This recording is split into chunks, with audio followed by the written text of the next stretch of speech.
Section 6.2 on page 168, equation solving methods.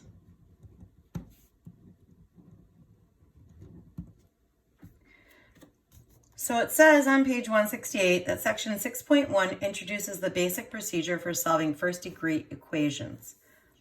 This section looks at further techniques that will help you to solve equations more effectively. Study the next two examples, which compare two ways of solving the same equation. However, the second one shows a shortcut procedure called transposing. I'll show you the first one in example 6.9. It says solve and check, linear equation. I, however, don't like the second one that we're going to do because it's a shortcut and most people end up shortcutting it too much. So we get 4p minus 3 equals 5 plus 2p. And the first method says we're going to isolate the variables. So we're going to get all of our same variables on one side of the equal sign and all of our numbers on the other. And then we're going to get it down so we can isolate our variable and come up with an answer. So we'll add 3 to both sides. 4p equals 8 plus 2p.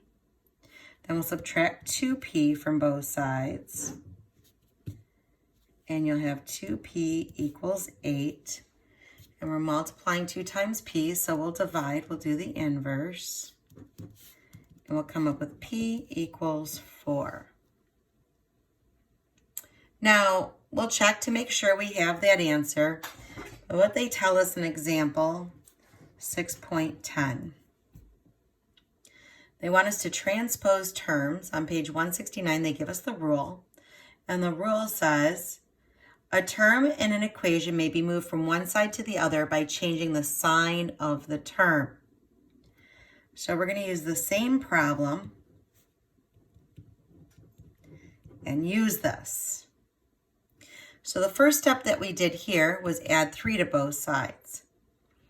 What they're saying is if we want to take the negative 3 from this side and put it on this side, all we have to do is rewrite this, leave out the minus 3,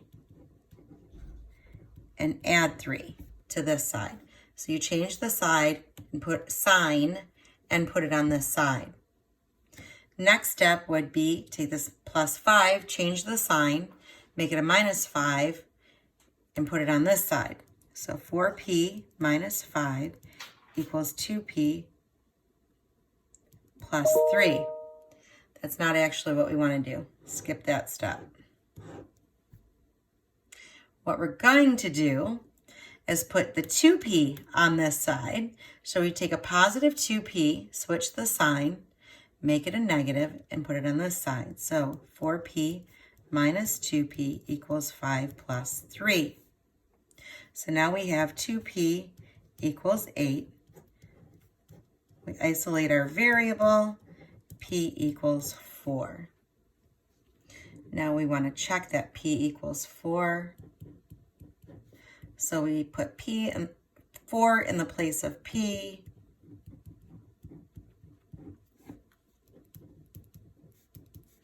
And we do the equation as follows. 4 times 4 is 16, minus 3 equals 5, plus 2 times 4 is 8.